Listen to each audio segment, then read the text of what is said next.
The federal government's Job Summit will bring together employers, unions and lobby groups tomorrow in an effort to address economic headwinds, including a shortage of workers.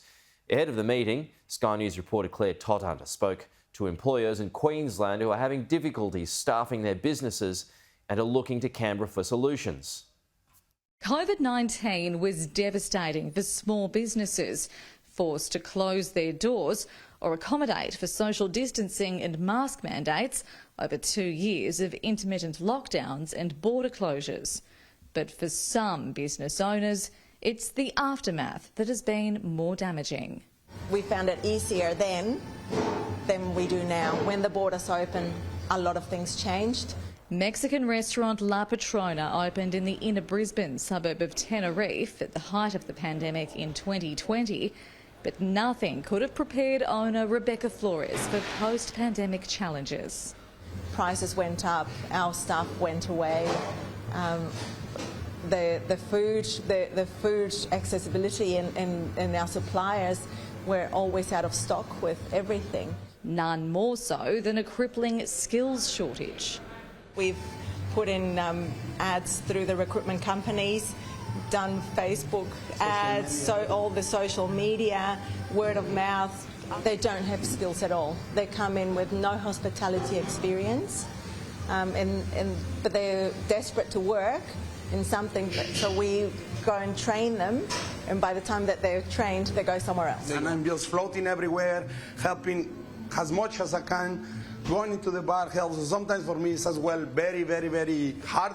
By the end of the day on Saturday, I'm just like, yeah, that's it, no more, finish. I want to go home because I just get so exhausted. Over the last week, the 7-day restaurant has been forced to close its doors twice due to a shortage of staff, causing daily losses of around $7,000. In Tenerife, we're the only restaurant that opens on a Monday, and for us to be shut on a Monday, it's a big blow for us. And we're only a little venue and small business that we can't generate the turnover that the large places can. It's going to be more expensive to open, and we're going to overwhelm with work everybody else, so it's no point. Down the M1 in the seaside Gold Coast suburb of Palm Beach, popular cafe Highline has been forced to close on Sundays and Mondays indefinitely. Yeah, at the moment we're scraping by. Obviously we're advertising, we're still trialling people almost on a weekly basis, and unfortunately, yeah, as mentioned, we just can't find the skill level required. Owner Tim Casagrande estimates it's led to a 40% reduction in profit. I think mainly because we've chosen to close a Sunday, which is so I can spend a day with my kids. Saturday and Sunday, obviously our busiest days of the week, so that obviously hurt.